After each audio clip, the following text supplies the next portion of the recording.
Ladies and gentlemen, welcome to the What's in My Head podcast for this very special episode with Bill Salyers, the voice of Rigby. Sir, how are you? I'm doing great, man. I'm doing great. I'm excited to talk to you, and really pretty much excited to have anything to do these days in this in our post COVID world. So yeah, I'm looking forward to it. And it's been a wild fuck, man. Almost 2 years now at this point. Oh yeah, Coming real close to 2 years, and it's kind of depressing when you think about it that we're sitting here, and if anything, you would think over the last year we would have learned our lesson, but here we are, and we're just fucking playing repeat at this point. yep. And who knew the zombie apocalypse would be so damn boring? I'm It's just honestly, I'm honestly glad there isn't been a zombie apocalypse because I don't like to run. right, right. No, that's inconvenient right there. Yeah, Yeah, I'm not gonna do that. I mean, Zombieland and Jesse Eisenberg said rule number one was cardio. I don't know if you've ever seen that movie. That's a throwback Yes. a few years ago. It's cardio, cardio. But you don't have to run fast. You just have to run faster than the slowest guy in your party. I'm tripping whoever's next to me is what I'm getting There at. you go. But I preface this, before I hit record with how much I love the regular show. And over the pandemic last year, we started watching it again. And every time I watch it, I pick something up new, whether it's a new saying, a new phrase, something that went over my head.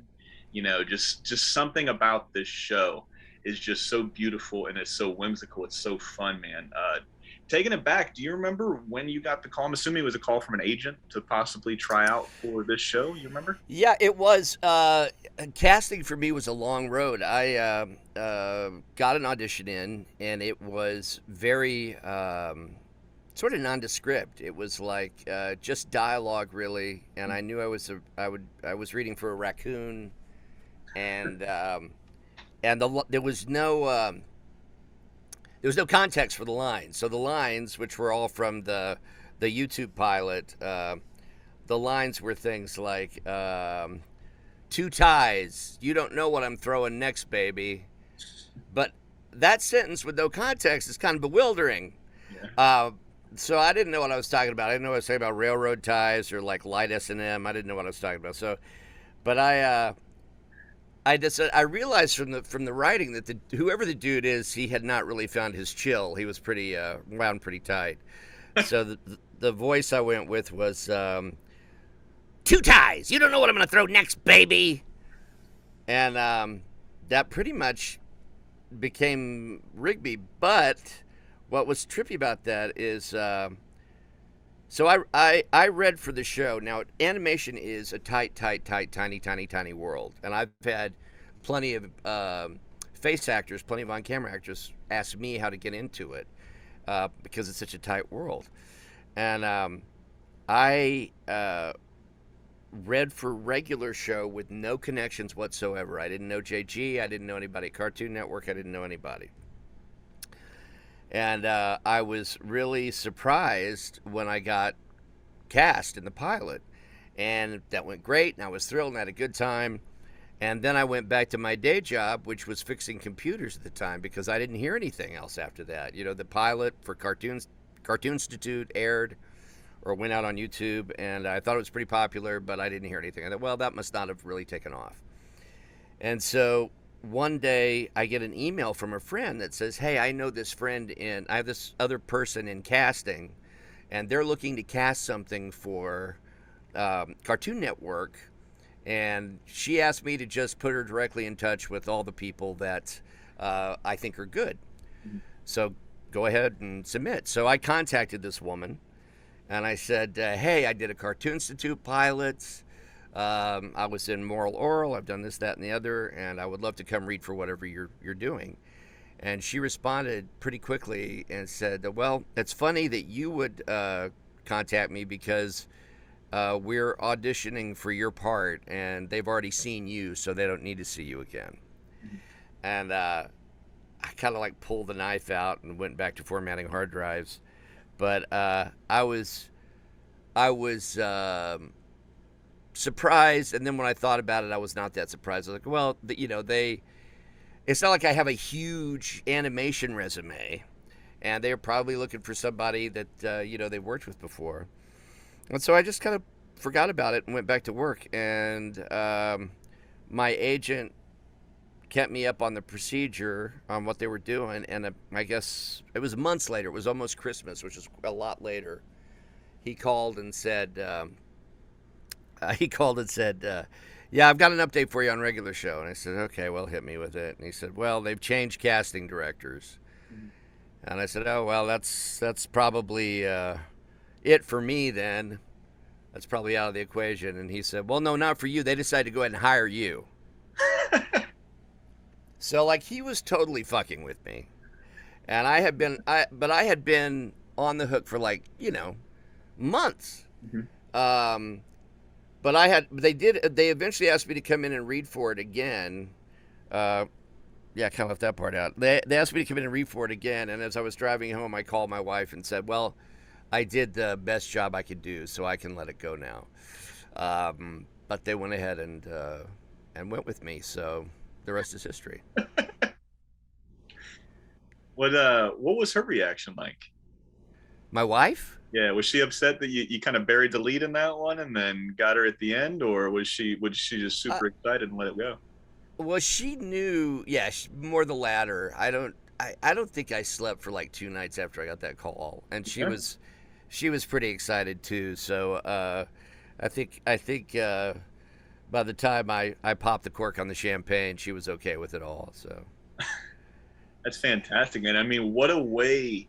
I don't want to say break in animation, because you had said you worked on more oral there for a little while, but the regular show. I don't know.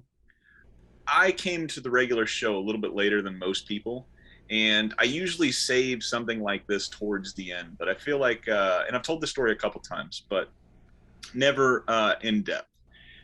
So when we were talking just a few minutes ago, boys and girls that are listening, I was telling to, Bill here that I used to be in the Navy a long time ago, and I hit 3 straight back-to-back-to-back deployments, right? And we had just had our first son at that time, and my first deployment was 2 months after he was born. I was gone for, I think, 6 or 7 months or something like that. I come home, I'm home for a little while, and then I deploy again, come home, take a hot fill billet, which is somebody got hurt on their ship, so they had to get somebody out there to replace them quickly. So I took that billet. So I hit 3 deployments, right? Which is very rare in a sense. So I come home and I've got like a 4 or 5-year-old at this point, maybe 6. And it was very hard to connect with him on anything, because mommy was his entire life while I was gone. I was just a guy that would show up on Skype every once in a while when I would have reception and I could actually call home. And I remember sitting home on shore duty, and I'm flipping through the TV, just trying to find something that we could watch together. And regular show pops up. Right? He's like, Daddy, stop. And I don't know if he had seen the show before or if it was just the colors, because at that point in time, he was really into a movie called Rio, which is just all these beautiful birds and stuff like that, right? So I figured that's what it probably was. It was just the colors, right? Because it was so different from real life, and then it goes straight to cartoons, and this one comes up. And it's I don't remember the episode, but it's Rigby and Mordecai both throwing their hands up and doing the patent. Whoa, right? Yeah, right. And I remember seeing, like, I was like, oh shit, this is cool. And I had completely given up on animation at this point. And I just realized that a lot of the animation wasn't for me anymore. It happens. You phase out, you get a new wave of kids in, and it's ever changing, never evolving. And this one brought me back into animation. What it did was it also brought me into my son's life.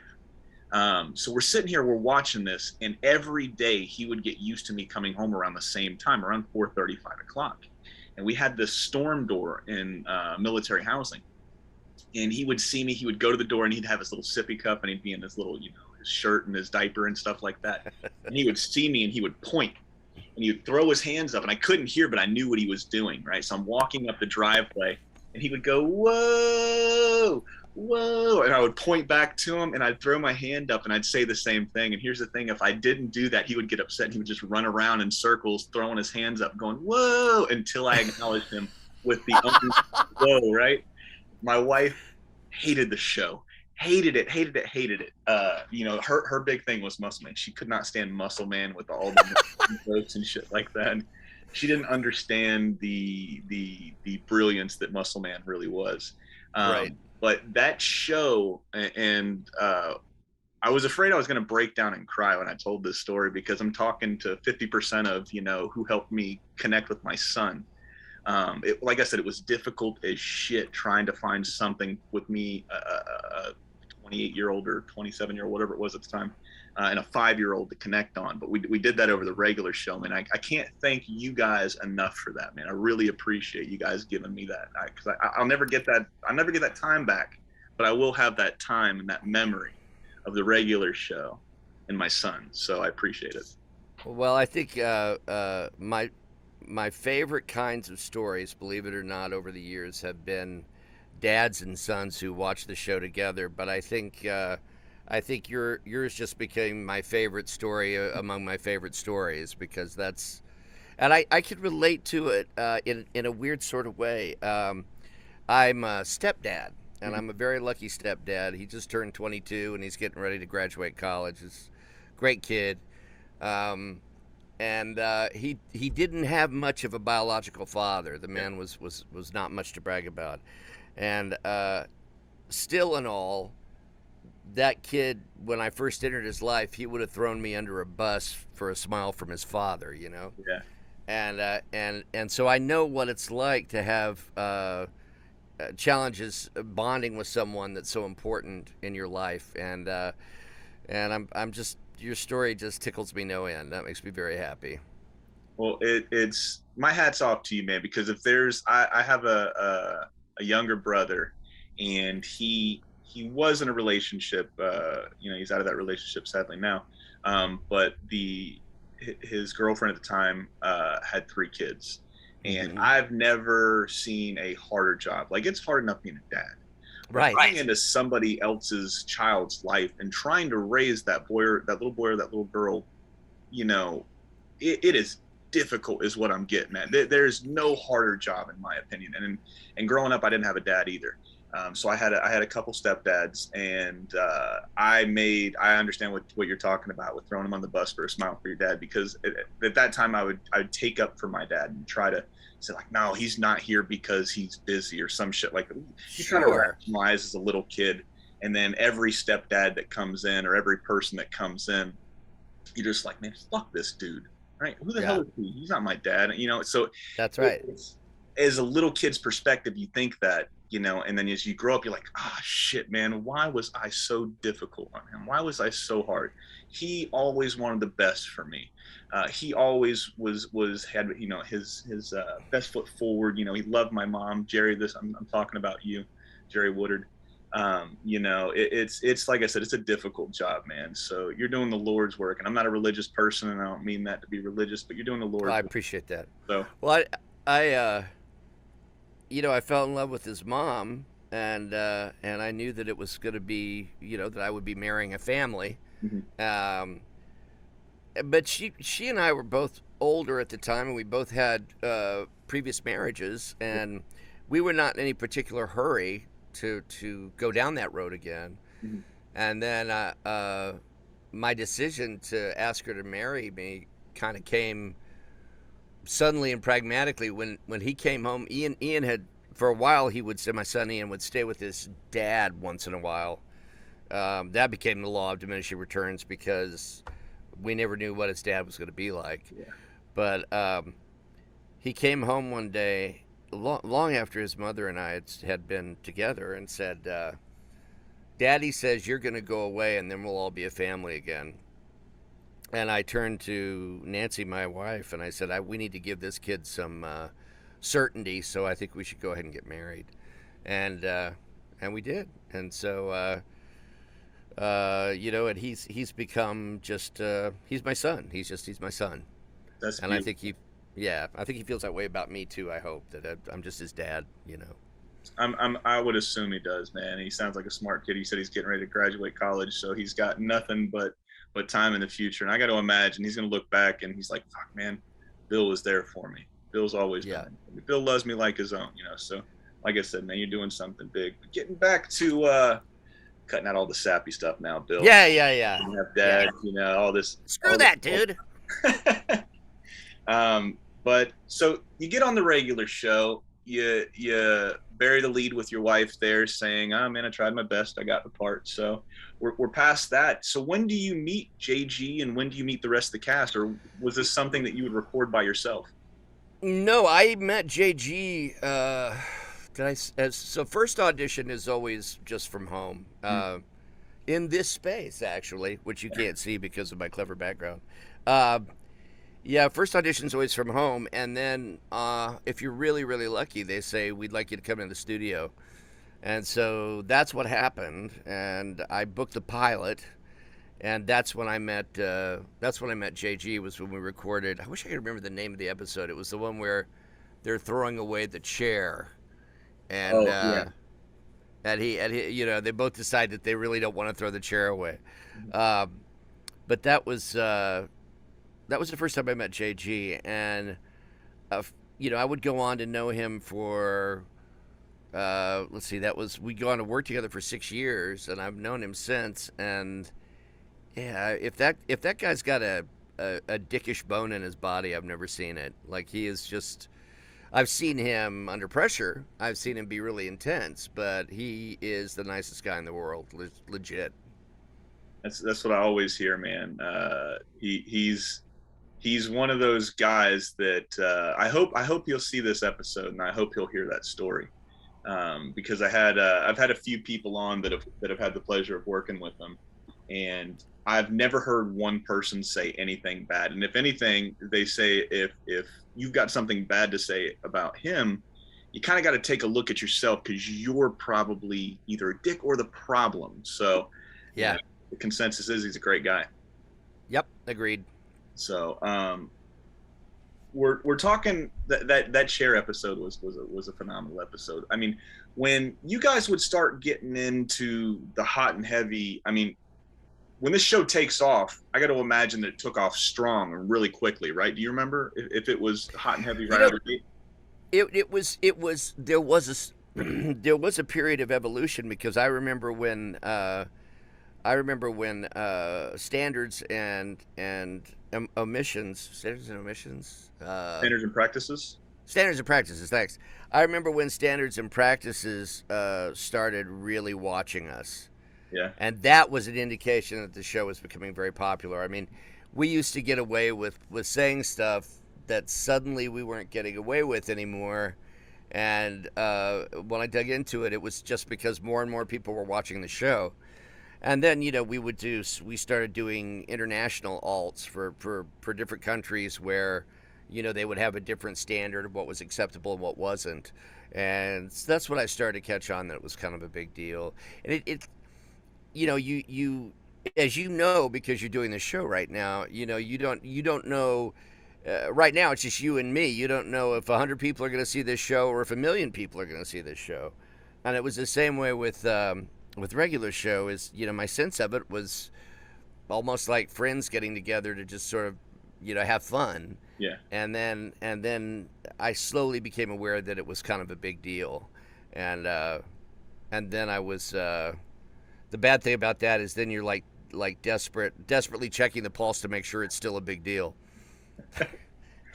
What was it like being the hot chick? It's funny. I'm not really. I still am not comfortable with when somebody refers to me as a celebrity. I still look over my shoulder, like, who are they talking about? Just because I've never really. I love acting. I've always loved it. I loved it since I was 15 and did it for the first time. As near as I could tell, the only real benefit to being known is that I get to meet people like you and talk to you. It's not like it's something that I ever always, I was like, I've got to be well known. I've got to be famous. I wanted enough control to be able to pick my own projects, which I still don't have. But yeah, it's fun to do cons. Cons are fun, particularly because I love that what I do, I can remain completely anonymous. I have friends who can't go down to the corner and buy a gallon of milk. I can. Yeah. Or if I want to go to a con and out myself. One of my favorite things that ever happened at a con was I was in Atlanta and my wife had just come to visit. We were at Dragon Con, and there were these two guys near the front door who were in full on brilliant Rigby and Mordecai costumes, Yeah. like head to toe. They were just like if Disney made a costume for Mordecai Rigby, it would have looked like these guys, right? Nice. And I'm heading out with my wife and her friend to grab some dinner before I call it a night and start the next day. And as I'm going by, I just walk up to these guys. I'm like, "Hey, those are really great cosplay, and I'm a huge fan of the show. Can I get a picture?" And they're like, "Yeah, dude, yeah." So like I'm in between these two guys, and I get my picture with them, and then I just leave. I never told them who I was. Nice. So you know, I like to think that someday, they see the picture and somebody's like, "Oh, you got your picture with Rigby," and they're like, "What?"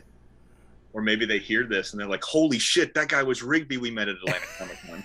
Yeah, right, right. I've always enjoyed that. I've always liked the fact that you could either do it like I t- I tend to out myself if I see like a kid who's wearing a regular show T-shirt or something like that, and I think, oh, here's somebody who's. Oh, there was a time in Florida where a young woman and her was taking her little boys. Was They were clearly there for the con, and then we were staying at the same hotel, and they were complaining about the fact that they weren't going to have time to get a couple of different there was a conflict and they were going to miss somebody's autograph. Yeah. And I'm just sitting there eating my eggs, whatever, and I call my wife and say, "Excuse me, I couldn't help hearing, but do you guys like regular show?" And they were like, "Yes, strange man, we do. Why?" And I was like, would you like to have Rigby's autograph?"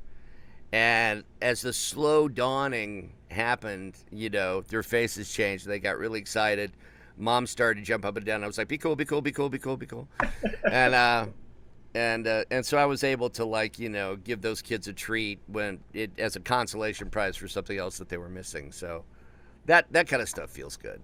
I got to imagine, man. You. I don't want to say that you'll forget that, right? Because a lot of those good moments you'll never forget. But Mm-hmm. you made an impression on those little kids that they'll grow up and they'll probably talk about that at their doctorate sermon. When they're giving their thesis, they're going to say that Rigby put down his plate of eggs and he came over and signed an autograph for us, man. Those kids are going to be talking about that forever. I hope so. I hope it was a little treat for them because it's the kind of thing. I was a nerd growing up, long before I had access to all this pop culture, and like I was a complete freak for the OG Star Trek. Yeah. And if I had been able to go to a show and meet any of those, I mean, I would still be peeing on myself to this day if I had been able to do something like that. And I got to meet most of them. Oh, that's a stupid message. I got to meet most of those people at various Comic Cons, so that was pretty cool. Was to grow up and meet some of the people that I idolized. So, which out of that original cast and crew that you've met, who were you starstruck and tongue tied by? Well, hands down, it would have been the guy that I didn't meet, which was Nimoy. But the person that probably struck me the most as just being overwhelmingly lovely was Nichelle Nichols. Yeah. She just, I was at Green Room in Portland with her, and she wasn't a young person then, and she was there with family, and I thought, I want to tell her how much she means to me, but I also don't want to take any of her energy, while she's here trying to do this thing. So I was walking by her she was sitting on a sofa, and I was walking by and I said, "Miss Nichols, I just want to tell you I'm a huge fan. You made a big difference in my life, and I really appreciate you." Mhm. And I started walking away, and she turned and patted the sofa and said, "Well, sit down, honey. Talk to me. Who are you?" And so I did, and we got to chat a little bit, and she was just delightful. And I became 10 years old again. It's funny what an interaction like that'll do to you. And I don't like doing this because it always sounds like I'm one upping somebody. But to meet a hero is something that one you never think it'll happen. right? Right. You're like, you That's never right. think you'll be in the same room that you just grew up idolizing. I work in the restaurant industry, and a couple years ago, I got to work. I'm a Magic fan, right? So Oh, basketball is my sport, and I was working at the arena in one of our playoff games, and there was this server. His name was Phil, and he comes into the room because whenever we would get done serving, they would tell us to go hide in the closet and shit because where we were working at, it was a whole bunch of the rich people. It was the I can't remember the name of the room we were in, but it was the upper echelon of the famous people that were in there, right? And he's like, man, there's this really big guy out there. And I was like, well, who is it? And he was like, I don't know. He's like 7 foot. He's a black guy. He plays basketball. I don't know, man. I don't know sports. I'm just here to serve people. And I was right. like, all right. So I just poked my head out there and I'm like, oh, holy shit, it's Tracy McGrady. And Tracy McGrady, for those that might not know, he's my Michael Jordan, right? Everybody Mm-hmm. knows who Michael Jordan is. And I don't know what happened, but it was like I got tunnel vision and I couldn't stop walking, right? And he was walking and I'm like, I'm never going to get an opportunity like this again. So I Right. reached up and I don't, it's like whenever you go to a zoo, they tell you not to look the animals in the eyes. So the entire time I was looking down, so I tap him on the shoulder and he's 6'8", right? I'm 6'2 and a half. And I'm very proud of that half inch. So I go up there, I tap him on the shoulder, and I'm like, Trace, Mr. McGrady, T Mac. I just couldn't get words out, right? So I didn't know if I called him Tracy or if I called him Mr. McGrady or if I called him by his nickname, T Mac. So I was like, my name is Julian. You were the biggest. You were my Michael Jordan. And then like I said, I'm not making eye contact. I'm shaking his hand, and I was like, thank you for everything. Getting choked up here. I was like, thank you for everything you've done for this city. I was a little boy and I watched you. You made me fall in love with this sport even deeper than I actually thought I could. I was like, I loved everything you did and just thank you for what you did for this city. And then I go to turn around and I thought that was it. And then he was still holding my hand. And I was like, uh-oh. I was like, am I holding his hand or is he holding my hand? And he's shaking my hand. He's like, what's your name? And I was like, you want to know my name? And he was like, yeah, what's your name? And I was like, uh, uh, my name's Julian. And I was like, I'm sorry. I was like, I never thought I'd get to meet my Michael Jordan. And then when he did that, I want to imagine that it was a true, genuine smile because it was a smile. And then he was like, thank you for that. He was like, I get to meet so many of you guys and gals that are out here. And then he was like, very rarely do I get to hear what you just told me. And he was like, you appreciated me for what I did for this city. And I appreciate you for cheering me on because it was people like you that kept me going. When I would hear cheers and the raucous crowd, he was like, it would make me get amped. And he was like, you have a great day. And I'm like, I'm going to have a great life because there's going to be nothing that's going to top this. And I've had kids. There's nothing that's going to top this, Tracy. I don't know. So, but yeah, it's like I said, it's always a cool moment. He might have forgotten that moment as soon as he stepped out of that room, but I will Sure. never forget that moment. That's what I brought it up with those kids. Those kids will never forget that moment for meeting you, and you will Well, never and forget the moment for he me. probably won't forget that moment either because I mean, it's yeah, you get used to a certain level of fandom, and you even have people who are like they want to get a picture with you. They don't even know who you are. They just know that other people want to get a picture with you. But for someone to say, you said something special to me, I think he was probably being honest about that because I know that's the case for me. It's like I have had exchanges on occasion where I'm like, wow, I've got fans, but you're somebody special. Yeah, well, yeah, it's when you can have that connection with somebody that you've just met or you're never going to meet again, but you guys both have I don't want to say a mutual respect for each other, but you just appreciate that person as a person. Yeah. It goes a long way. Um, I mean, I don't really know where to go from here other than we'll just get right back into the regular show, man. I mean, Yeah. uh, I usually don't ask these type of questions because it's some of these questions they're trying to make you remember from so long ago. But when standards and practices was coming, not coming down on you, but when they were starting to be a bigger part of the show because you guys were getting so big, um, do you remember some of the stuff that you could get away with in the earlier seasons, but you started to like, oh shit, we can't do that anymore? Yeah. Well, I don't think we could have gotten away in later seasons. I don't think I could have gotten away with the line. How in the H are we going to fix this S? Even though we would just say the letters, I don't think they would have let us do that. But the best part about that whole story is that animation writers are a perverse bunch. Mm-hmm. And if you say to them, you can't say this thing because it sounds dirty, they'll come up with something that technically you can say that is so much nastier than whatever they objected to. And so that's what that became like a hobby, like a sport. Was like, okay, so S&P is not going to let us get away with this. So what truly heinous shit can we say instead? And it always like evoked something. That it was the kind of thing where they'd come up with a way to make you think of something really horrible without saying it. Benson's balls were a hot topic a lot. Gumballs. Of course, I mean gumballs. Yeah. So it actually was kind of. I think it resulted in some of the more choice double entendres of the show was standards and practices saying, you can't say, you can't say fart.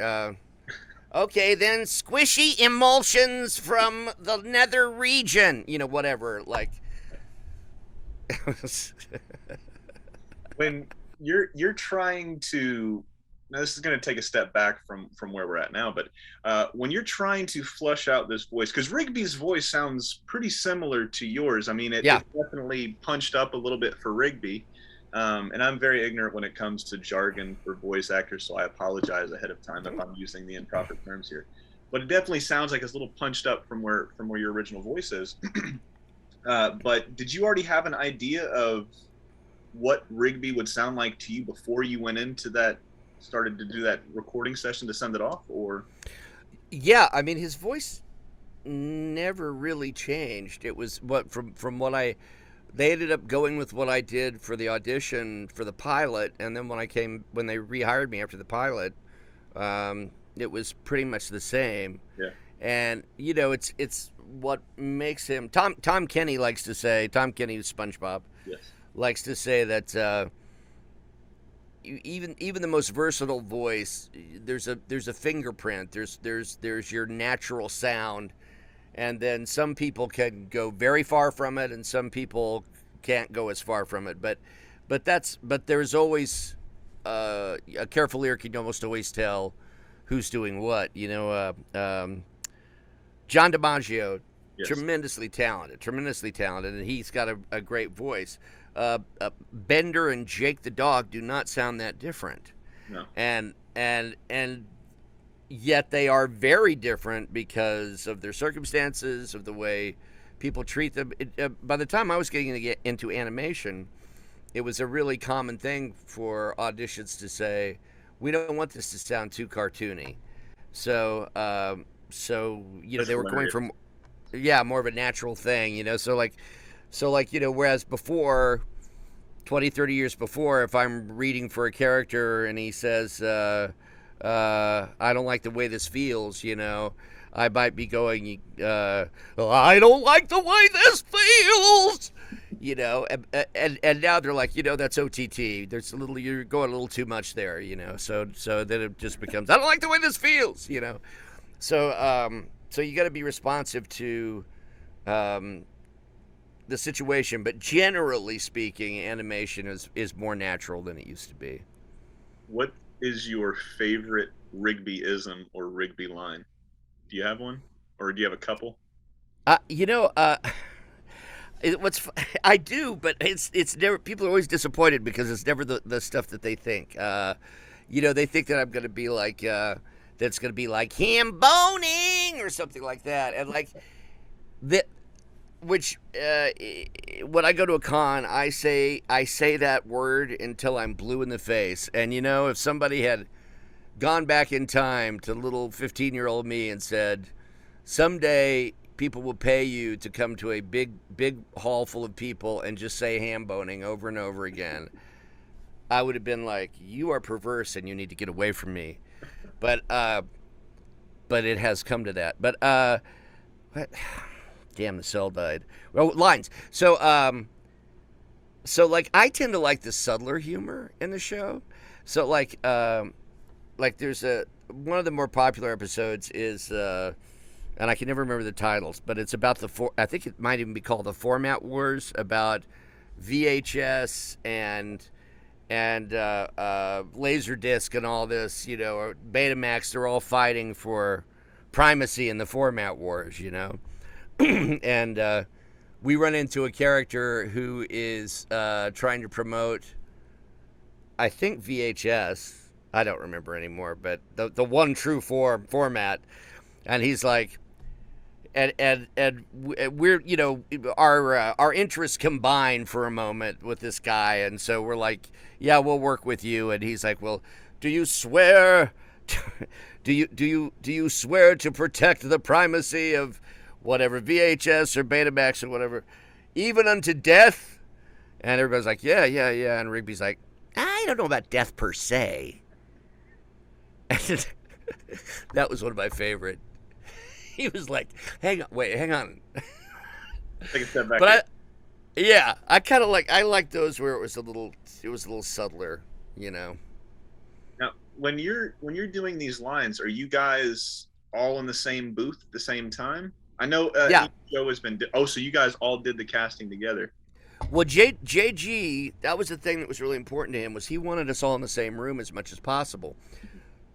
To the point where I think it was like third or fourth season, I got hired to do a play in Portland, and I really wanted to do it.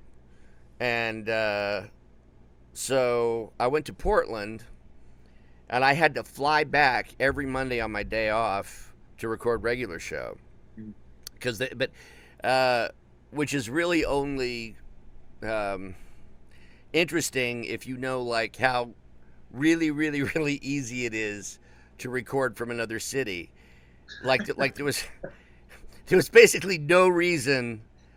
I'm not bitter or anything about those days off that I lost, but like David Ogden Stiers, the late David Ogden Stiers, is great. Was great his whole life. He was probably most famous as Charles Emerson Winchester in MASH.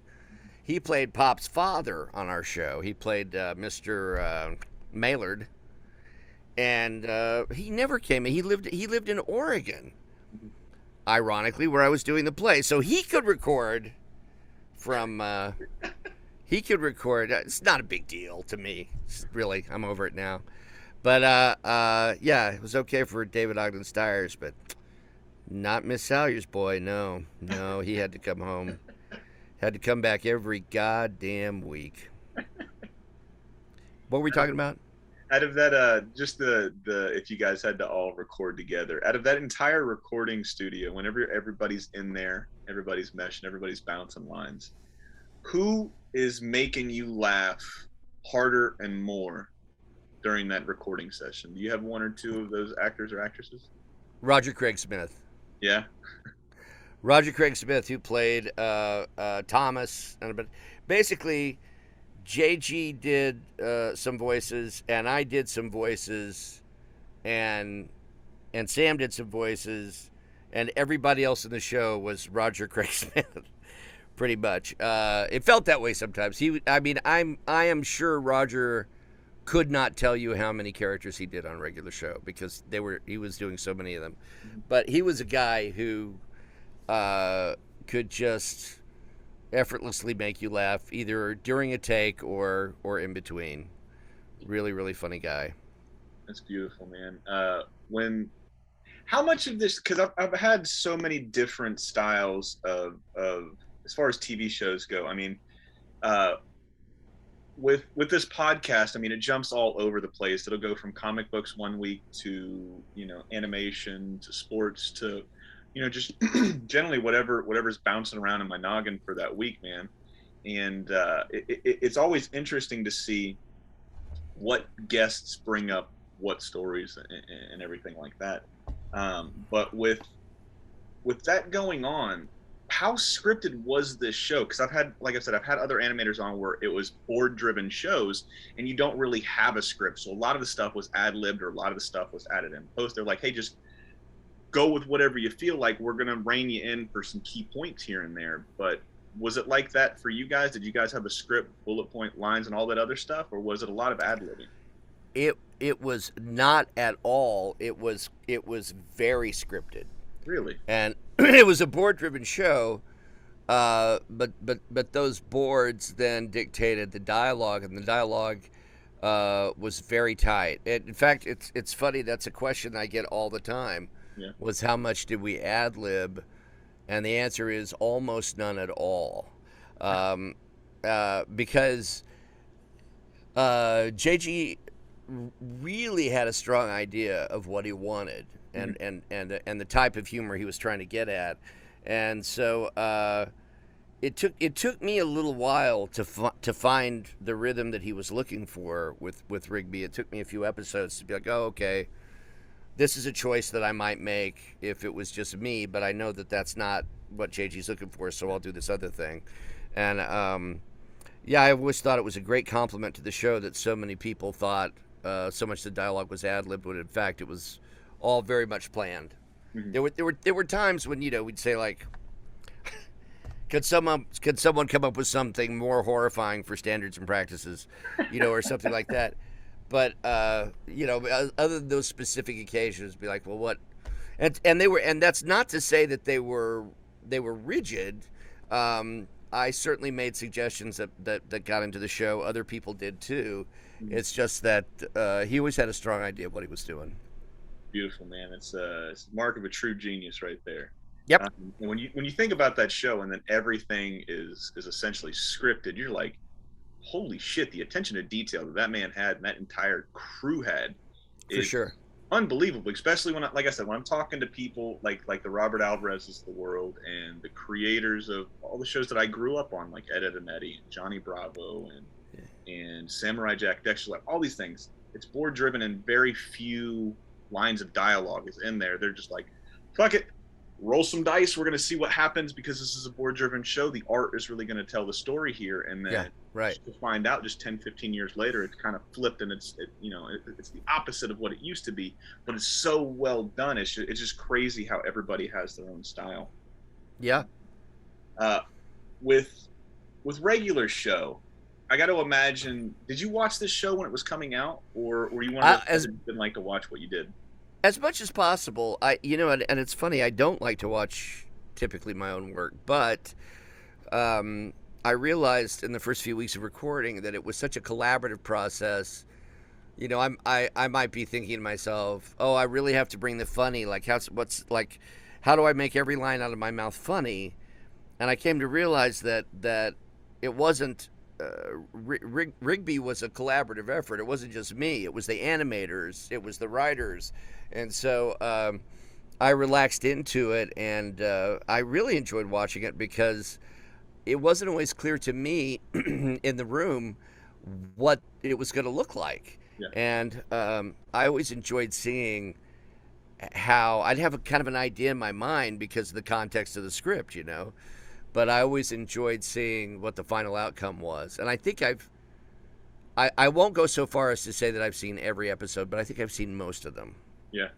It's like I said, I've watched the series in its entirety probably twice, and most recently last year.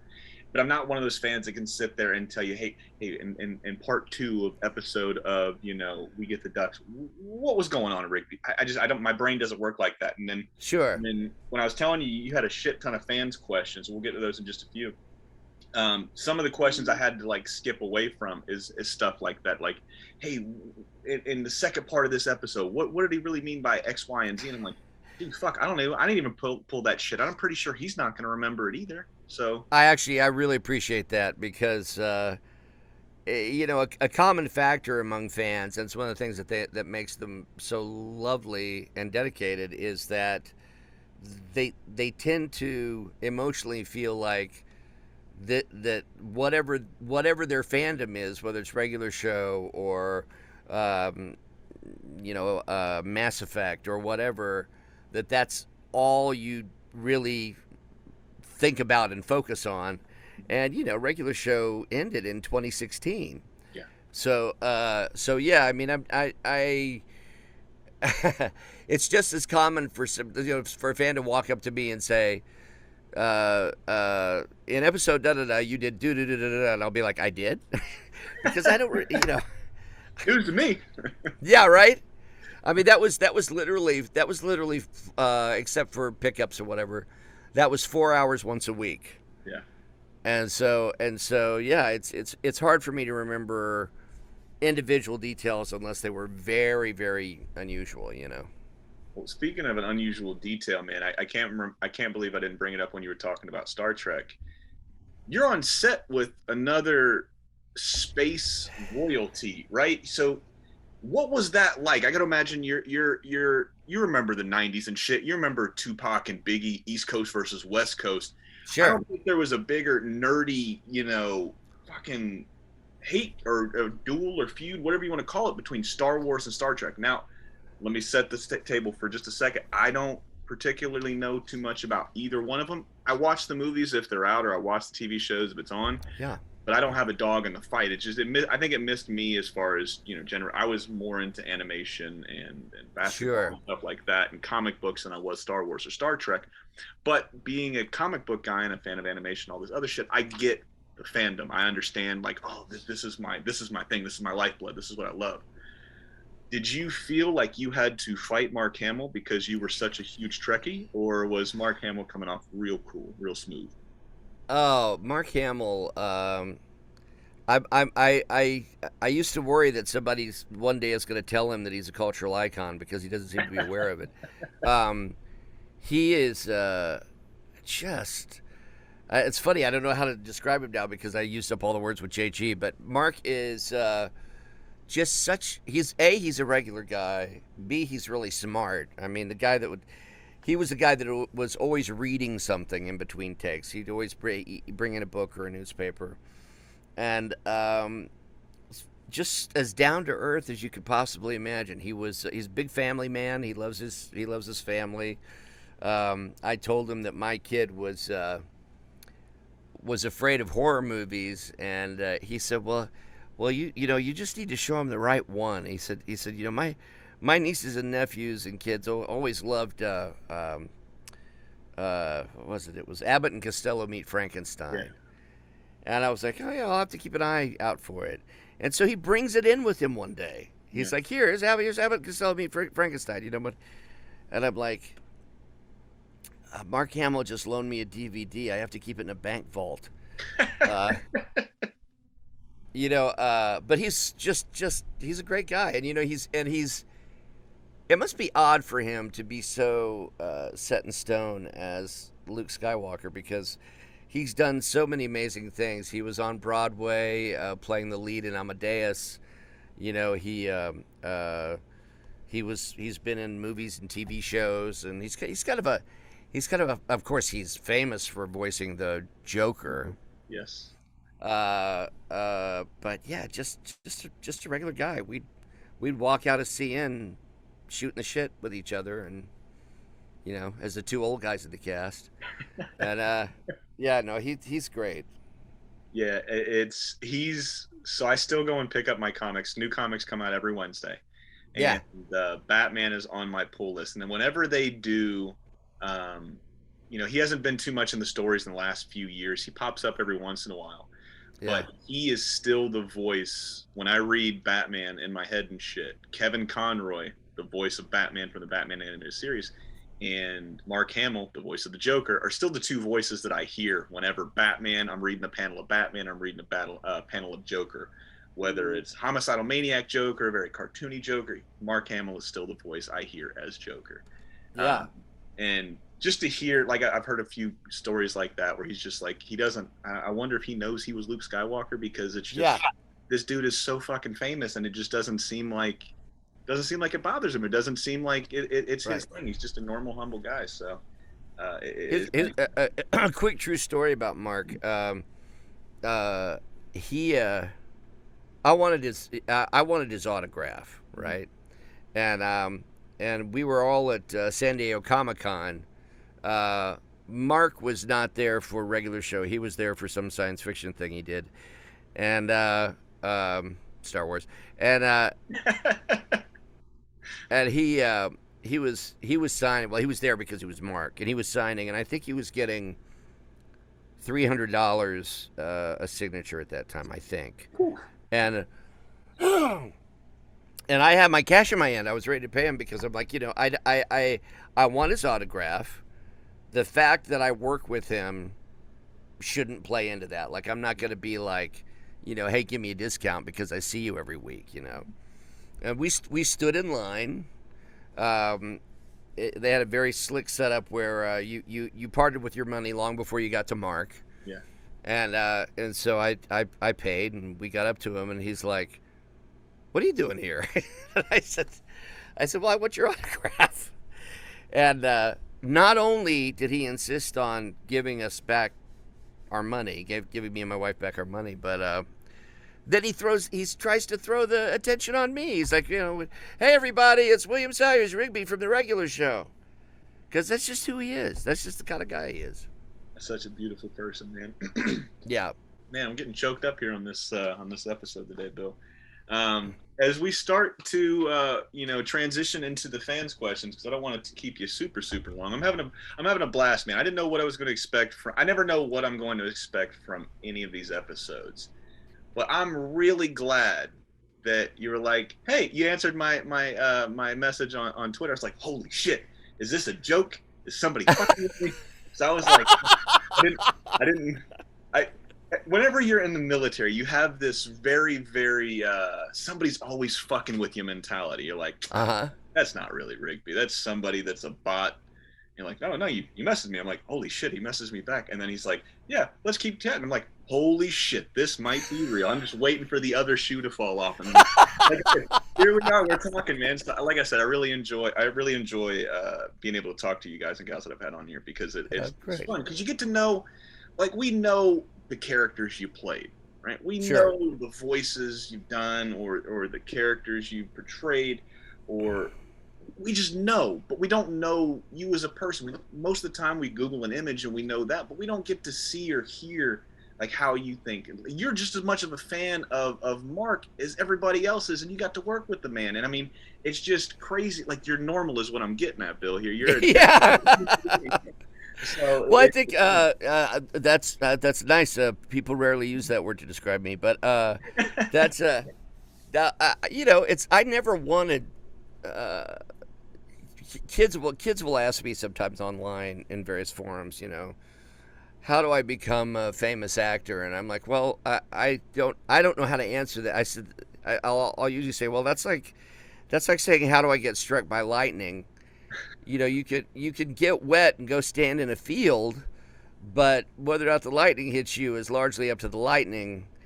I could help you if you love acting and want to and want to do that, and I mean, that's the only thing that I think that is really different about me, is that I was attracted to a different line of work. But I certainly never thought of myself as anything special. I just really enjoy doing that. Well, like I said, man, we really enjoy you doing it too. Before we get to the fans' questions here, two things really. What's the weirdest fan interaction you've ever had? Oh, that's good. The weirdest fan interaction. Or the weirdest question you've ever been asked when it comes to the regular show. Nobody really asked any weird questions. I had a terrifying interaction once when I was in Seattle, and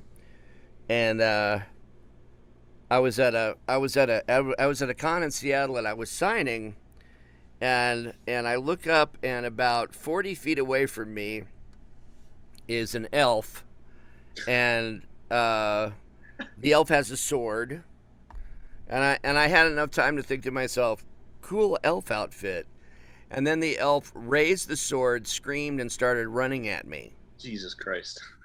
Yeah, and so many things went through my mind at once. I honestly, my first thought was, that person's going to get shot and killed. And then and then I glanced over at my at my minder, and this is they usually assign you a person to like count money and stuff like that, and my minder looked, my minder looked like this, and I thought, a she's no help, and B she's thinking, how am I going to explain that I let him get killed, and and this person stopped at the last minute, and it turns out, because I had lived in Seattle during the '90s, she was the daughter of a friend of mine. Oh shit. And she was like, "Oh, so and so says hi," and I was like, "Okay, and you can clean my pants." Yeah, I was like, But yeah, just shit my pants. Thanks. yeah, exactly, yeah. So that was the strangest thing. The other thing that's just kind of funny and happens a lot is somebody will want to come up to you, and you think that they want to talk to you and get to know you the way we're talking, but really all they want to do is stand at your table and recount to you things that your character did. So so they'll be like, and that time that you remember when you played that game, and then you get sucked in, and I'll be like, yeah, our guest on that show was a little bit, and then that time that happened, and you're like, okay, I see. You don't really need me for this. I could just kind of sit here and nod, and so. You remember that? Were you ever an SNL fan? Oh, I know exactly where you're going. Chris Farley. Farley? Yeah. Yeah, totally. That was cool. That was cool. I was actually going to say that, but I didn't know if you were old enough to get it. Oh, Yeah. I'm only 32, man, but I feel like it's going to sound so pretentious, and I'm going to sound like a douchebag. Here we go. I'm an old soul when it comes to that type of shit, man. I love movies and TV shows and pop. Like my grandpa really got me into it, and I remember. But I want to bring up two things real quick, and then we'll get to the fans' question. I'm sorry, but the story is the reason I'm into the shit I'm into. Right? I had a grandpa, and like you were saying earlier with your son, you came into his life. You weren't his biological father, right? So my Right. grandfather that was around was not my biological grandfather, and I didn't know this for the longest time. He treated me, my brother, my sisters like we were family. He was a cool dude that would always crack jokes. He was the guy that would pull out money and give it to you if you needed it, regardless of, he never wanted it back. He was like, hey, go buy something to make yourself happy type of thing, or go here, get some groceries, right? And he grew up dirt poor. He grew up in West Virginia. I mean, most of the time they were eating beans for dinner type of thing, if they got beans, right? So he lived a very, very modest lifestyle. And he always saved a lot of money, and he always gave a lot of money away. He was one of those guys that people would prey on towards the end of his life, because they would just go, hey, Ronnie, I need some money, and he would just give them away. But I remember, I want to say I was 5 maybe, right? And this is one of my first memories that comes to, pop culture or movies or anything like that. He was a huge TCM guy, Turner Classic Movies guy. Mm-hmm. And I don't know how this was playing on Turner Classic Movies, but the first Karate Kid was on there maybe 10 years, 11 years after it came out, right? So Yeah. we're sitting here watching it, and it's that part where Daniel LaRusso is trying to do the crane kick, right? He's trying to do it, and then he, flips over. And my grandpa looks at me, he's like, hey, I bet you can't do the crane kick. And I'm like, I can do the crane kick. Look at me, right? I'm in the prime of my life at 5, 6 years old. I can do this shit. So I'm on the couch, and I'm doing it, and I'm getting ready to switch my legs. And what I didn't realize is Grandpa had a pillow locked and loaded behind his back, and his easy chair is reclining. Right? So I'm sitting there, and I'm getting ready to do it, and then he takes that pillow out and he slings it like a fucking ninja star, catches me in the legs. I do a tumble, smack my head, and I fall onto the carpet. And I'm like, I can't breathe and shit. And then I start crying, and I'm like, and he's Oh like, shit. and my grandma's name is Juanita. He's like, shh, you're gonna get us both in trouble. Stop crying. He's like, if you stop crying right now, I'll buy you a pizza. Tears instantly dried up. Not only did I realize I was a fat kid, but I was also super, super deep into this cartoons, movies, and TV shows. So that's how I got my introduction into pop culture. He was the one that really instilled in me like how great movies are and how you can connect with people and all that. Yeah. So it's I don't even know why I brought that story up, man. It just felt like it was the right time. But as we transition into the fans' questions here, one role you did play was Doc Ock.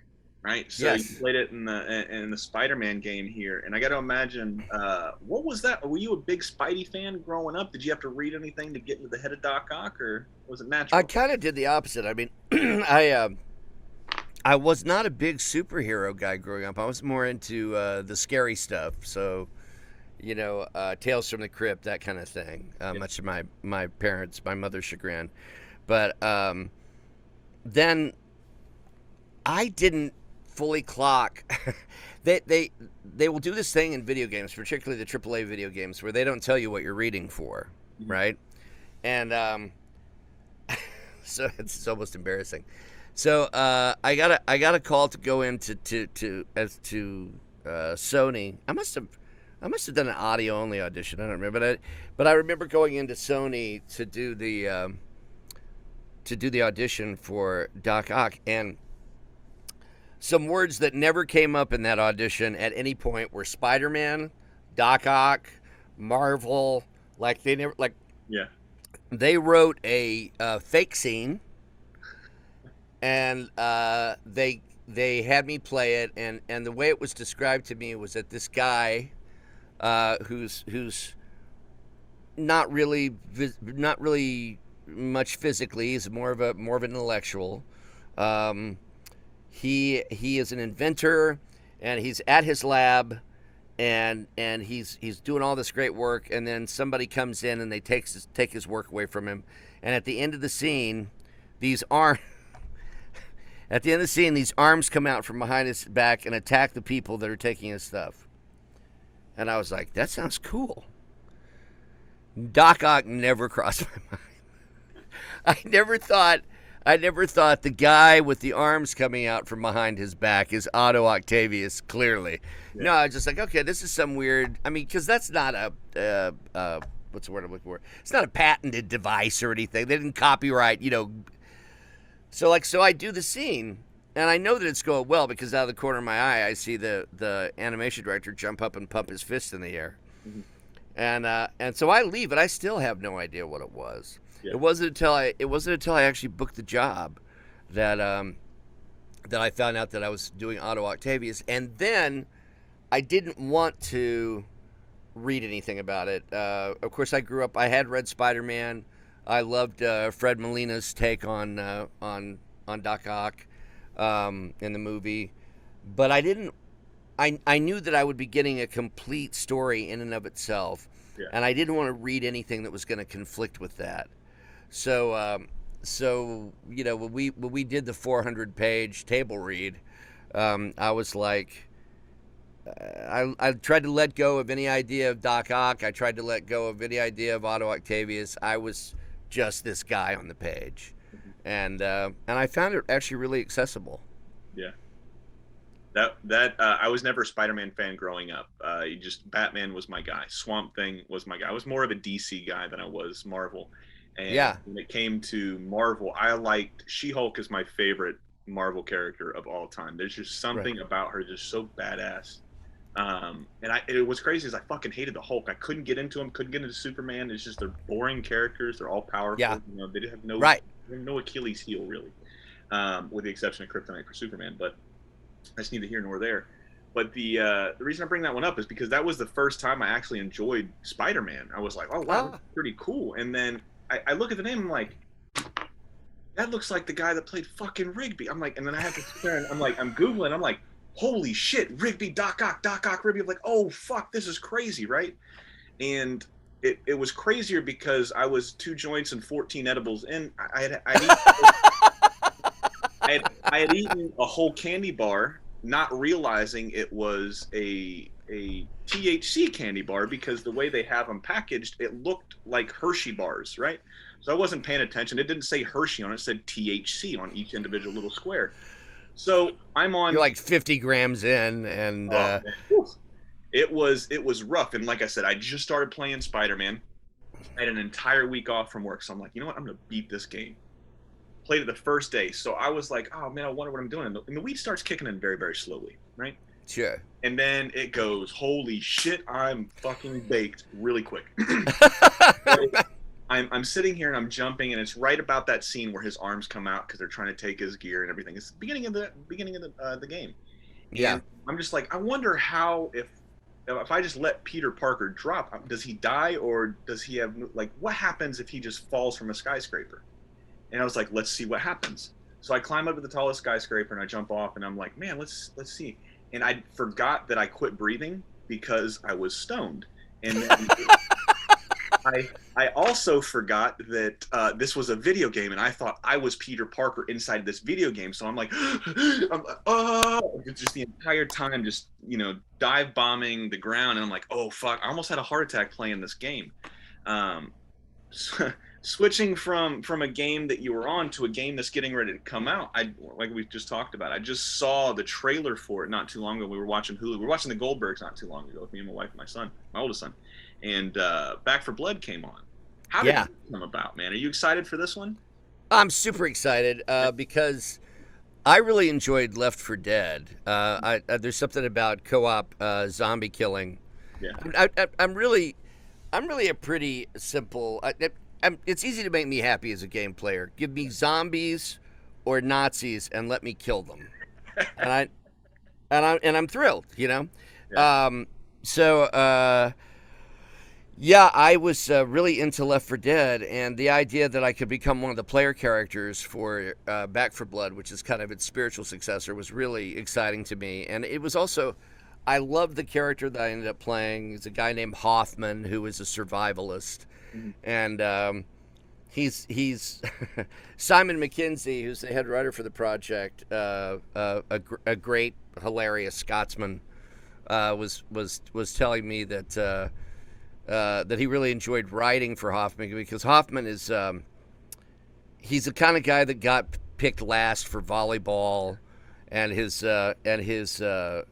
father was not terribly affectionate. He was a little too close to mom, and then the zombie apocalypse things happens, and he's right in his element. So even though he's not trained to be a badass or anything like that. His fantasies have paid off, and now he gets to run around and shoot bad guys. So it was really fun, and there's a lot of humor in it, which I really enjoy. Do you know when it comes out? That's a great question, and one of those things I should probably know. Okay, we'll Google it right now. I know it's soon because it's this month, 14th. I want to say 16th. Let's find out. 5 days from now, so October 12th. Like I said, or the 12th. The 12th could be the 12th. You can fix this shit in post. Yeah, right. make me smart in post, would you? Yeah, no, that's great. I actually, I'm not just a I'm not just a voice actor. I'm a customer. I bought the game because I'm really excited about playing it. So you never know, if you go online and do a little Back 4 Blood, you might be playing with me. Oh shit, boys and girls, man, make sure you get on it. So we're gonna rotate to the fans' questions, and we'll try to get to as many as possible. But ladies and gentlemen, there was a shit ton. I was not expecting this many. CJ had probably my favorite question out of all of them. If you had to be a temp for one of the park employees for an entire 8-hour shift, who would you pick? Let's take Mordecai out of there. So we'll just take. Oh, that's great. Yeah. That's great. Who would I be a temp for the entire shift? Wow, I think that's my idea of hell. Wow. There are just a myriad of possibilities, all of them awful. Because I remember doing the episode where Rigby was essentially like strapped to Muscle Man for the whole episode. Oh, yeah. So I know how that goes, and it's not good. Benson's a dick. Thomas the intern. I don't know, that could go either way, because like an intern might be cool because he'd be like, I've been you and I know it sucks, or he could be like, finally I get my turn. Okay, so Pops. Definitely Pops. Yeah. Now this has come up with two other voice actors, and it came up with Charlie Adler, as the red guy, and then it came up with Greg Eagles. I don't know if you ever watched The Grim Adventures of Billy and Mandy, but Yeah, yeah. he was grim. Um, I usually don't do these unless they're funny. I don't ask these. Now we can completely skip this if you're not up for it, but I'd be Okay. remiss not to ask. This time we got two choices. With Charlie, it was, can the red guy sing "Hey Mickey, you're so fine, Mickey, you're so fine, hey Mickey," right? Which was phenomenal.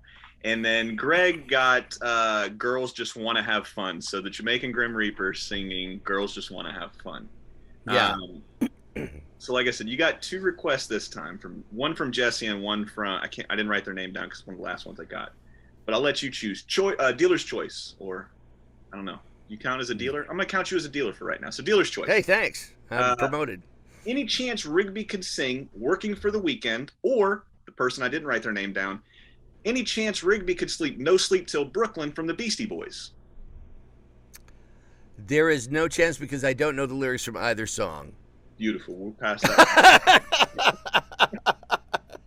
I mean, all I remember from the former is, the chorus. Everybody's working for the weekend. That's all I remember from that.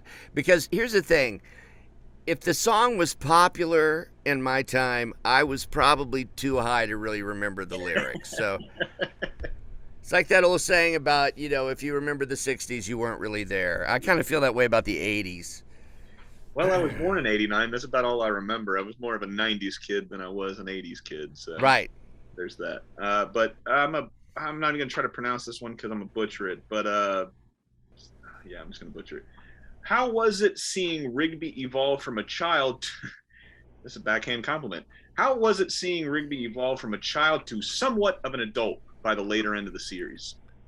It was great, and it's one of my favorite things about the show is I love the fact that Rigby got his shit together behind girls before Mordecai did. That Mordecai was still figuring out how to talk to, like, CJ, and Rigby was just quietly dating Eileen, and it wasn't even a thing. Yeah. So I loved that, and I loved. This last while everything was shut down from COVID, there's a high school here in LA called Fairfax, on Fairfax, oddly enough. Oh wow! And they're connected with a theater that I've done some plays for, and I always got along great with those kids. And the administrators came to me and asked if I would do some kind of video for their commencement, because these kids were not going to get a real commencement. Yeah. They were stuck at home. And so I said, yeah, of course I will. And I not only did I was able to do some personal stuff just as myself, but I included the graduation speech that Rigby does from when he graduates high school. And I just think it's great. I just think, because Rigby, to me, the fun about Rigby to me was that he is the dude that will absolutely take the last piece of pizza and not give a shit, And I have consciously tried not to be that guy my whole life. So it's really fun to be that guy, and then to be with that guy long enough that he sort of grows out of it. Yeah. So I loved it. That was a big deal to me. Beautiful. Least favorite, Monkey 1119 wants to know least favorite and favorite line to record, and you will not believe how many people put in, I bet you it was "Do Me a Solid" for least favorite line. So I don't think that's what it was. It was probably just people just tired of hearing "Do me a solid, do me a solid, do me a solid." I love that episode, by the way. I thought so I don't see why people were hating on it, but yeah, that wasn't. God, I'm gonna be so disappointing. I didn't have any lines that I really hated. I mean, I was saying funny stuff written by funny people, so I can't think of anything really that I hated. Favorite lines is tough for the same reason. There was a lot of great stuff in there. I can tell you that my favorite situations, my favorite episodes were the ones where Rigby would do something stupid. He would so stupid that he would literally die. Like when he used the Playco arm boy to arm wrestle Skips, and he won. And when Skips finally finds out what he's doing, like he puts him down so hard he crashes through the table and dies. I like that. I like instant karma. I'm a fan of instant karma. You know, I like it. I like it when he does stuff like try to win the excellent challenge when he's allergic to eggs. You know, I like the fact that stupid really doesn't interfere with his ambitions. No, it doesn't. And it's such a throwaway scene. And I think it's on one of the first couple it actually might be the chair episode, where I think he dives on a trampoline and he gets smashed into a wall, and then there's a hole in the wall, and then he covers it up by a poster. So it's just little shit like that. I love seeing stupid shit happen, and then just funny shit comes from it. Duck episode is my favorite episode of all time, though. Which one? Baby Ducks. Yeah. You know, Baby time. Ducks. I did one of those voices, and it almost killed me. Yeah. Like, because it's really hard to talk all the way up there. Like, and I don't know about anyone else, but like when I try to do that, this vein starts to pop up in my head, and it looks like I'm gonna have a stroke. Feels kind of like I'm gonna have a stroke too. So I think they wrote in Baby Duck lines for me just to watch me have near-death experiences. They say if you're ever having a stroke, or if you think you're having a stroke and you smell burnt toast, you're probably having a stroke. So hopefully, if you're a baby duck, don't smell burnt toast, Bill. We need you around. So right. Frosty Dice wants to know. Oh, what? I missed you. Can you? Frosty Dice wants to know. Is Hamboning really gonna save my life someday? I think it'll save your life someday because you'll be having a really bummer day, and you'll be like, "What's the point?" You know, I just don't even want to live anymore. And then you're gonna remember Hamboning, and it's gonna make you laugh, and that'll save your life. What's the name again? Who asked that? Frosty Dice. Frosty Dice? Yeah. Okay. There's some interesting names out here. Hey, Frosty Dice. Hey, Frosty Dice, always remember, Hamboning will save your life someday. Hamboning! That's for you, Frosty. You got a hard on for that one for sure. Yeah. Sketchbot 400 wants to know, how did you develop Rigby's scream and his iconic line, "Stop talking"? Before you answer that, were you a wrestling fan back in the day? It's funny. I didn't really become aware of wrestling until I was older. So, Okay. so like I honestly probably became aware of it because I started running into Hacksaw Jim Duggan on tour. Yeah. And that guy was so much fun that then I started really sort of paying attention to. It's at certain cons they'll be like wrestling will be a big deal. Yes. They'll have like a rink going, you know what I mean? And I started watching those because I really admire the mix of athleticism and theater. Yes.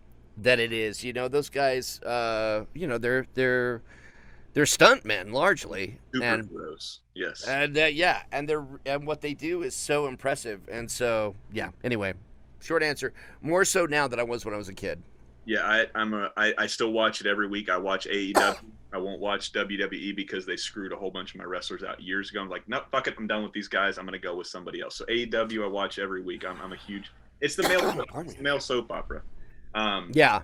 The only reason I bring that up in conjunction with the Sketchbot 400 joke about the stop talking is it reminded me of The Rock, because The Rock would go out there and he'd be like, "How old are you?" And then he was like, he's like, "It doesn't matter how old you are." So I didn't know if that was something, That's funny. Lines, so.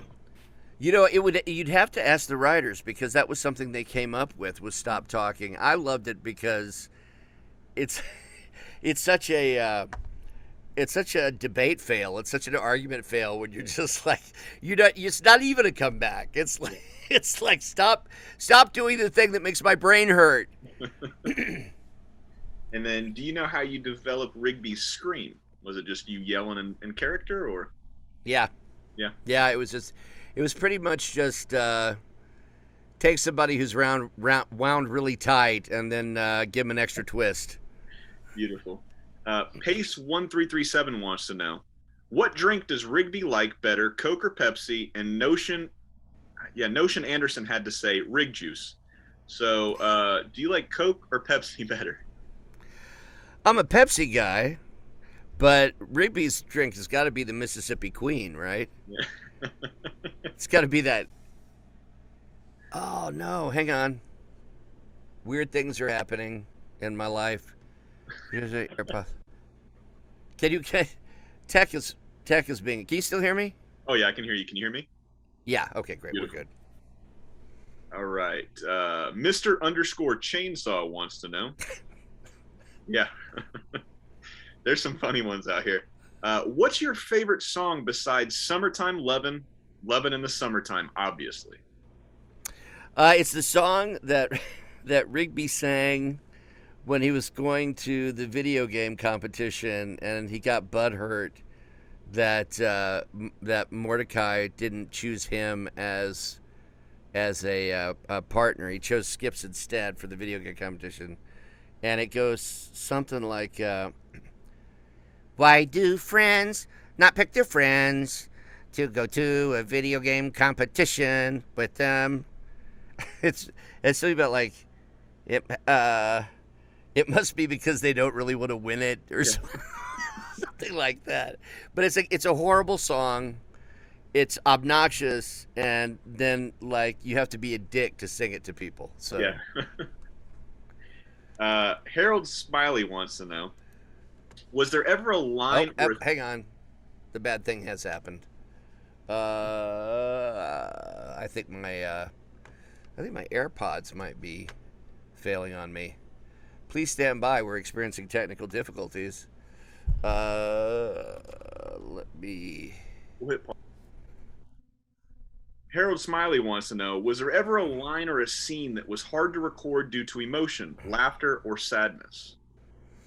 Yeah, there were quite a few over the years. It probably for me, of course, the big one was the last episode when we're off into the future and the guys have turned out all right. That was that was really beautiful and heartbreaking. What else? Gosh, the stuff around. I guess we don't have to worry about spoiler alert since it stopped in 2016. Yeah, stuff around Pops, exactly. Yeah, yeah, that was really something. And then there were actors that I got to know during that time period, and some of whom I was seeing again who are no longer with us, and so because of that, it's a sad memory. Like Ed Asner, who I got to work with a couple of times. So yeah. With the Pops episode where Pops, passes away. Yeah. Did you guys know beforehand going into that episode, that recording session, that Pops dies, or? They played all the scripts really close to the vest. So yeah. We typically didn't know what was going to happen until we read it.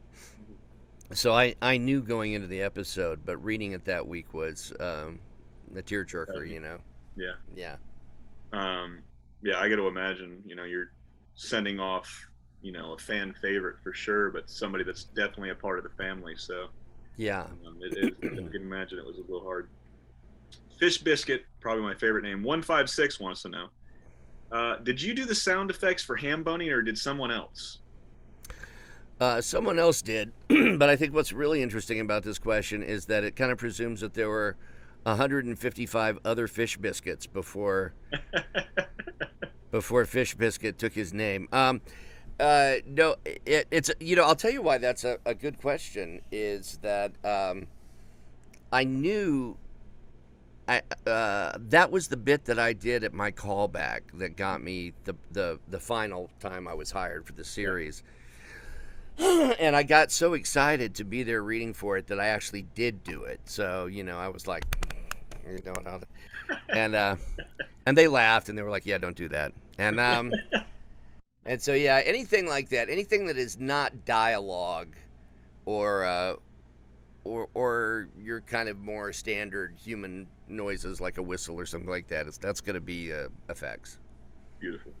Um, Throwaway Hobos wants to know, do you have a trash boat tattoo? I do not. I do not. Although, yeah, you got to love this. Like I'm not answering any of the questions, but I'm answering questions that would be like these questions. Yeah. Uh, I was shocked to find out that there is a British punk band named Trash Boat. Really? Yeah, and I know that because they came through L.A. and I went to go see their show. How was And it? for it was good. It was but I don't know. Punk isn't entirely my deal, but some punk fans told me that it was kind of like the easy listening of punk, which is probably why I appreciated it so much. I was like, The oh, it's not. Nickelback of punk is what you're saying? Yeah, exactly. That's right. The Nickelback of punk. Oh God, no, guys! If you're listening to this, I don't. That's not. Oh shit. That's not me. It's that horrible Julian. Um, but yeah, I was so tickled because, and it was named after Rigby's alternate name, Trash Boat, and so even though I have no trash boat paraphernalia, it is out there and it belongs to a British band. Beautiful. C Snacks wants to know, uh, thoughts on the quality of the show as the later seasons kept coming out. I don't really know. I don't like asking those type of questions, but I felt like if anything, it got better. Wine, it was like wine. It aged really well. I thought the Thanks, animation. man. I feel like you guys were locked in as far as story, animation, voice acting, everything like that. So I don't really know what he or she was getting at, but what were your If I had thoughts? to guess, and I don't know, but if I had to guess, I would think that might be talking about the whole like going to space thing. Oh man, maybe I like that though. Yeah, I did too. Yeah. Um, yeah, I'm the word. I thought the show was still strong when we stopped, and so I asked an exec once. I was like, so how come, like, I thought I would keep an eye on our numbers, and when our numbers started going down, I'd be like, oh, I see. So we're probably gonna get the axe soon. Yeah. But that never happened. Our numbers were always strong, and I asked an exec at the final rap party. I was like, so how come we're doing away with it? What's up with that? And this guy said, well, I made last. That's what I thought about it. He said, you gotta figure, we make programming for a certain demographic of kids, from this age to this age, and we have 6 years of that programming, and so as kids age into it, they'll get exposed to it and they'll be able to enjoy it for those 6 years, and then they'll age out. Yeah. But his point was that they basically had all the content they needed, and so then it's just a case of introducing it to new audiences. And I thought, well, I hate to say it, but that makes sense. Yeah. I mean, I think JG made. I've seen more mullets and more El Caminos in the last 5 to 6 years. So I want to say he's brought back the mullet and El Camino. See, he's done everything he can do to bring back that real white trash culture, and I really Yeah, for appreciate sure. the mullet coming back. That I find so relatable. Yeah, and then I think he also, JG's a tremendously creative guy, and he had Close Enough going on in the back of his mind, and he wanted to get on and do other things, and I don't blame him for that. You got to figure that by the time a show goes to air, the creators have been living with it for probably at least a couple of years. Yeah. And JG's situation, you can go back and look at his short on YouTube, 2 in the AM PM, and you basically see the seminal idea behind Regular Show, and it's like, well, so he was basically dealing with Regular Show from the time he was in college. Yeah. So he, I'm sure he was ready to move on to try the things. And so very few people get to tell a story, let alone finish the story that they want to, how they want to finish it. So hats off to him for Great point. So, acceleration_station. Do you ever use your character voices in everyday life, like going through the drive-through? The only reason that comes up is because I had Rob Paulson on, right? Oh yeah. And he's a million of like a fucking million voices, right? He's that guy. And I was like, "Where's the weirdest place you've ever used, any one of your voices?" And he was like, "You have no idea how many times my son would ask me to do the Ninja Turtles when we were going through McDonald's." He was like, every single time, and then every single time we go up to the window, like, "Holy shit, this is a Ninja Turtle!" And we get it for free. So that's why that Nice. one came up. So have you used it to better yourself there, Bill? Now I want to rush out and do that. Get some free burgers. I did not, but Tacos are quite delightful. yeah, that's right. So Every meat burrito. I uh, my wife tells me that when I get really angry and excited, that the Rigby starts creeping in, yeah. which is not helpful because the madder I get, the more she laughs. So it's just not productive. I'm like, stop laughing at me, stop talking.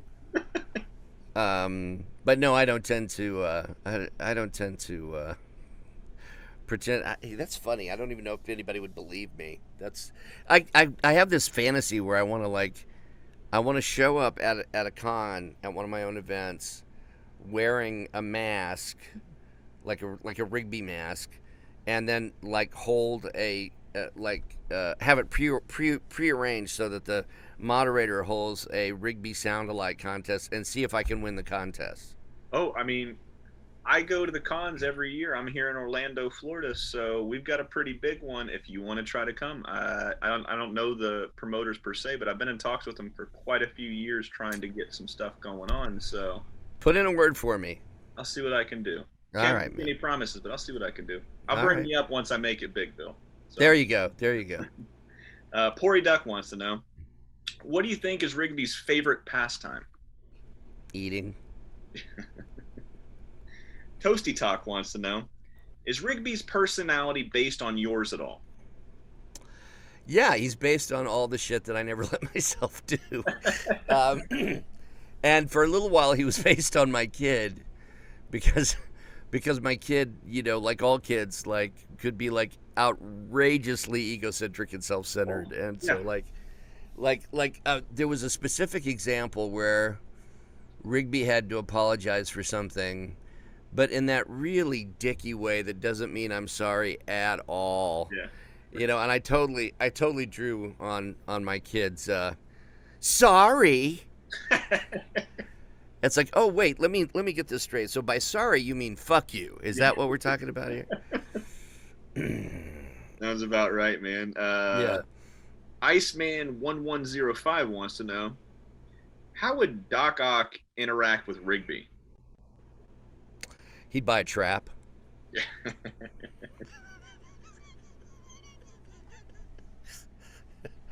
Uh, Oh, Parker, please stop leaving your pizza crumbs around. We're getting vermin. Would be something like that. I mean, Sticky Wheels 46 wants to know, did you ever make any suggestions for Rigby's character? If so, did they make it into the show? not directly, but I remember talking to one of the writers, and we were talking about how it just sort of happens that the writers see what you bring strong, whatever that is, whether it's sarcasm or a goofy laugh or whatever. They begin to sort of write towards your strengths, and I have no doubt that happened with Rigby, where as we got to know each other, in that collaborative process that is creating a cartoon character, we both started playing to each other's strengths. Yeah, beautiful. Gamers for Life 97 wants to know, what do you like most about Rigby? I love his brashness. Mm-hmm. I love the fact that he presumes the answer to everything will be yes, and if it's not, he can weasel his way out of it. Beautiful. Yeah. Ninja Jack 8956 wants to know, favorite nickname given to Rigby?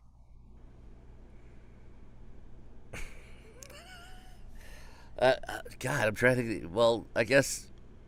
I mean, obviously, everybody went with Trash Boat. I was a big fan of Rig Baby when we were talking about it Oh, earlier, Rig Baby was great. when he was on Muscle Man's chest. So I kind of like Rig Bone because it's just so off-putting. it's There's such a nothing fat guy. Yeah. Yeah. Hey, Rig Bone. Yeah.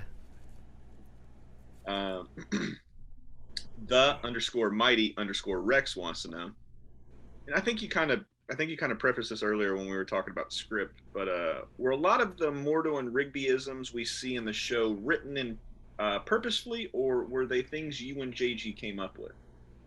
They're things that JG, I think, brought from college. A lot of that was his experiences, and JG and I are different ages, so I was in college long before he was, and I think every group of I think every college guy and their group of friends has like weird little in humor, like my humor with my college roommate, who I'm still friends with to this day. We used to joke about, we'd have stuff to do, and the joke was the bed got me. Like I fell into the bed and I can't get. Oh, the bed got me. Oh, So like every generation has their funny shit that they like to do. And Speaking of funny shit, you want to hear my funny shit? please, It's about shit, really. So in seventh grade, I was in a class. Teacher's name was Mr. DeMiro, and I hope that this doesn't get him in trouble, but uh, he had a temper on him, right? So mm-hmm, seventh grade boys, I'm pretty sure you can remember when you were a seventh grader. mm-hmm, You just stupid shit made you laugh, right? Stupid humor. mm-hmm. And I don't know who started it, but I had a friend named Mike DeRico. I had another friend named Mike Hardy, and there was a bunch of us in that same class together, and we were assholes, right? Assholes to this teacher, right? We didn't, do anything disruptive, but we would just make this guy's life miserable. Mm-hmm. And we were in biology class or chemistry class. I can't remember which one, but it was a science class. And we would write poop on the top of our paper, right? At the top of the little things, we would write poop underneath our name. And he would always go, "What is this? What is this poop?" And it was like, "Well, it's what comes out of your body when you eat food." And he would look at us. He's like, "Yes, I teach science. I know what comes out of your butt," right? So it was one of those days, and he always had the same like half gallon of that Arizona tea that he would drink every single morning. Mm-hmm. And we realized that if he didn't have that, you couldn't fuck with him that day. We didn't understand until after this, right? One of those days he comes in and he was unfuckwithable that day. He didn't have his tea. We didn't know. He was very, very cranky, right? So we're turning in all of our papers, and then it says poop, poop, poop, poop, poop, 20, right? And he goes, "What is this? Why do you guys keep writing poop?" And we're like, "I don't know, because it's funny." He's like, "It's not funny. Don't do it again." So he goes and he asks a question. And then Mike DeRico places his hand up very, very slowly. He's like, "Mike, if you say the word poop, I'm going to lose it." So he's like, "No, Mr. DeMiro, it's not poop." And then he asks him the question, and then he gives an actual answer. It's the wrong answer. And he's like, "Well, that answer is wrong." He was like, "Well, was the right answer poop?" And he's got a yardstick in his hand. And he goes, "I'm tired of this shit. Ah!" And he snaps the yardstick over his leg, and he takes the other two pieces and throws them against the chalkboard. Completely loses his shit, and then he not runs out, but he walks out of the room really, really quickly. And we're like, "Oh fuck, this dude's gonna climb the bell tower and shoot everybody," right? So we're You nervous. broke a teacher. Yes, and he was, like I said, he was the crazy. He was definitely. He would look. You look at him, he's like, "Yeah, this guy probably shoot up the place, right?" He looked like that type of guy. He comes back in. He's like, "Everybody forgets what just happened, forgets what I just said. Everybody gets an A on the pop quiz we did today." And we're like, "Oh shit, this is the first A I've ever gotten in science." I'm gonna take this one as a win. So we not only broke him, but I got an A out of it. But yeah, we used to write poop and fuck with this guy. So That's hilarious. Mr. DeMiro, I love you, man. You're a great teacher. We only got a couple more here. Yeah. Garrulus Dolan wants to know favorite season. Fall. I think he means I'm a huge fall fan, but favorite season. No, he means favorite season regular show. Yeah. I like how your commitment on that one was, because you got Yeah. me for a second. Yeah. Thank you. Damn. Okay. So this is complicated by the fact that everybody has a different count of our seasons. Like literally, and some of this is annoying because it's about bookkeeping and keeping people from asking for raises. But like Amazon and Cartoon Network and various DVD producers had different ideas about what a season was. Like to me, I think we had. I can't even remember what the official count was, but the season that I particularly liked, which would have been probably second to last, was when we were working on the film at the same time, because we didn't get any extra time for that. We didn't get any extra money for that. We did that film on our spare time while making the series, Yeah. and so it was kind of like regular show boot camp. We worked really hard. We worked really fast, and JG looked like he always had something on his mind. Yeah. But whichever season that was probably my favorite because it was so just like concentrated regular show. You guys were on point, man. You guys were Yeah, we were. loaded. So Yeah. Cartoon_lover3589 wants to know, how did you like being Rigby? I loved it. It was kind of everything. It was certainly the my longest gig. Moral Oral lasted 3 seasons. Regular show lasted 6 years. And there's something very therapeutic about being all ego and id, which is that guy. He's the guy who will take the last piece of pizza. He will fart and blame it on the dog. What a dick.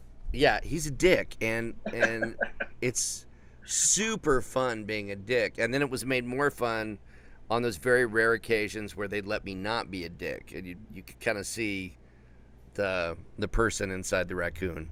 The heart, really. Yeah, exactly. J Life wants to know, J Life 203, excuse me. Besides Rigby, who's been your favorite to voice?